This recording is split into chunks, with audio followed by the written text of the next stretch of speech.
नमस्कार। आनंद सर की हिंदी क्लास में आज प्रस्तुत है एक परिचर्चा जो प्रकाशित हुई है उकलाना से सुभाष जांगड़ा के संपादन में प्रकाशित उकलाना भूमि के जुलाई 2020 अंक में।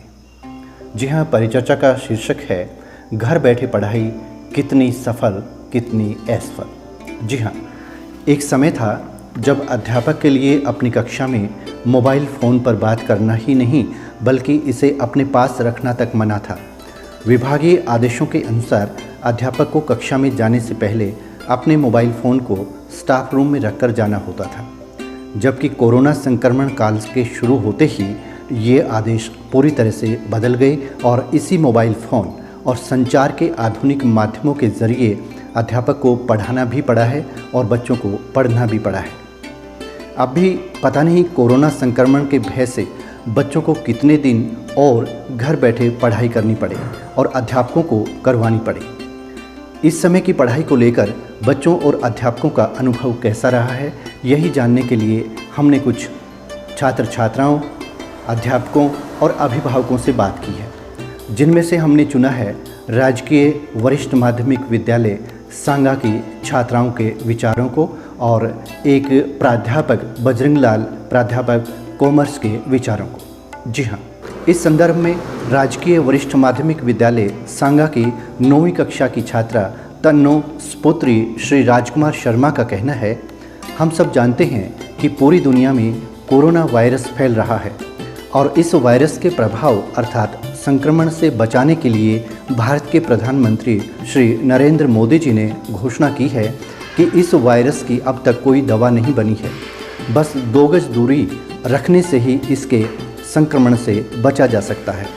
इसलिए उन्होंने पूरे देश में एक साथ लॉकडाउन भी लागू किया, जिसके कारण स्कूल, कॉलेज, फैक्ट्रियां व बाजार आदि सब बंद रही हैं। घर बैठे पढ़ाई भी इसी दौरान शुरू हुई है। अध्यापक अपने अपने विषय का कार्य व्हाट्सएप ग्रुप में भेज रहे हैं और बच्चे पढ़ रहे हैं तथा अध्यापकों की ओर से दिए गए होमवर्क को भी पूरा करके व्हाट्सएप से ही अपने अध्यापक को दिखा रही हैं। व्यवस्था अच्छी है, किंतु बच्चों को कुछ परेशानियों का सामना भी करना पड़ा है, जैसे कि बहुत से बच्चों के घर में किसी भी सदस्य के पास मोबाइल फ़ोन नहीं है, जिसके कारण बहुत से बच्चे अपने अध्यापकों द्वारा भेजी गई अध्ययन सामग्री को नहीं देख पा रहे हैं और जब देख ही नहीं पा रहे हैं तो पढ़ाई कैसे कर सकते हैं। इस विद्यालय की 9वीं कक्षा की ही एक अन्य छात्रा तन्नु सुपुत्री श्री रविंद्र का कहना है कि जब बच्चा स्कूल में पढ़ाई करता है तो उसका ध्यान अध्यापक की तरफ होता है। अगर उसे एक बार में किसी प्रश्न का उत्तर समझ में नहीं आता है तो वह टीचर से दोबारा पूछ सकता है।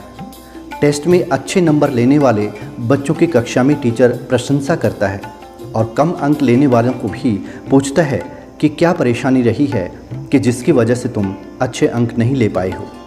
टीचर का इस तरह का व्यवहार बच्चों में हौसला भरता है, जबकि घर बैठे पढ़ाई करने के दौरान बच्चे को कई तरह की पारिवारिक समस्याओं का सामना करना पड़ता है। घर के कई सदस्य तो पढ़ाई के बीच में ही कोई काम बता देते हैं जिसे बच्चे को करना पड़ता है और यदि पढ़ाई छोड़कर कोई काम करो तो फिर पढ़ाई कैसे हो।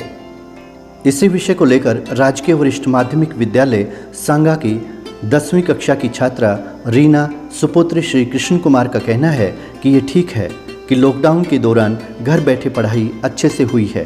अध्यापकों ने व्हाट्सएप से ही अपने अपने विषय से संबंधित सहायक सामग्री भेजकर अपना सिलेबस पूरा करवाया है और पढ़ाई खराब नहीं हुई है।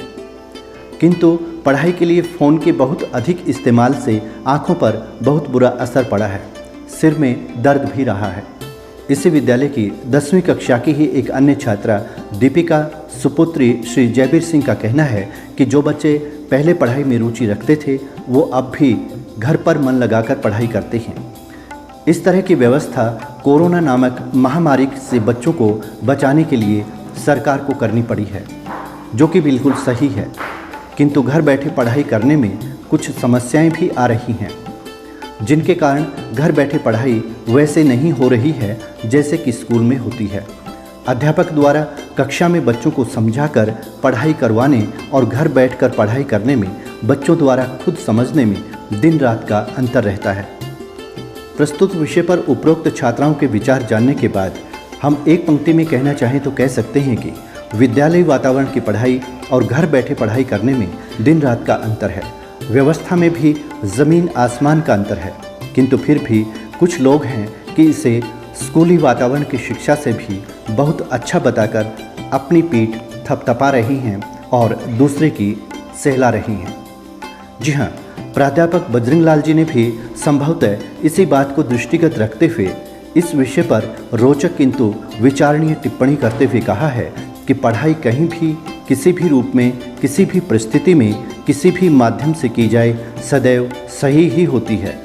अगर कोई कहे कि ये सफल है तो यहाँ पर संस्कृत का वह श्लोक सटीक बैठता है जिसका हिंदी अनुवाद है, ऊँटों के विवाह में गधे गीत गाते हैं और आपस में एक दूसरे की प्रशंसा करते हैं। गधे ऊँट को कहते हैं कि कितना सुंदर रूप है और ऊँट गधे से कहता है कि कितनी मधुर वाणी है।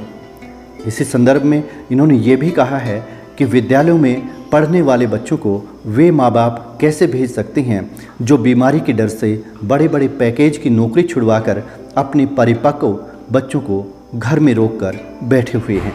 जाहिर है कि अध्यापक इस व्यवस्था को सफल बनाने में कोई कसर नहीं छोड़ रहे हैं और बच्चे भी रुचि के साथ पढ़ाई कर रहे हैं, यानी दोनों रुचि ले रहे हैं, किंतु फिर भी इस व्यवस्था की सफलता में संदेह है, क्योंकि न तो अध्यापकों द्वारा अच्छे पाठ तैयार करने की कोई सुविधा विद्यालयों में है और न ही इस तरह के पाठों को सुविधाजनक तरीके से प्राप्त करने के संचार उपकरण सभी बच्चों को समान रूप से उपलब्ध हैं।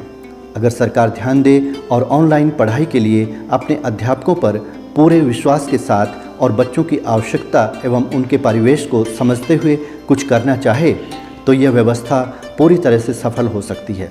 अन्यथा इस मामले में भी ऐसा कुछ सामने आएगा कि जैसे लंबी दूरी की रेलगाड़ियां चलाई तो जाती हैं कम समय में अधिक दूरी तय करने के लिए, किंतु बीच रास्ते में जब कोई अवसादग्रस्त व्यक्ति गाड़ी के आगे कूदकर आत्महत्या कर लेता है तो उसकी अपनी जान तो जाती ही है, साथ ही कुछ अनिवार्य औपचारिकताएं पूरी करने के लिए ड्राइवर को रेलगाड़ी को भी एक जगह पर घंटों खड़ी किए रखना पड़ता है।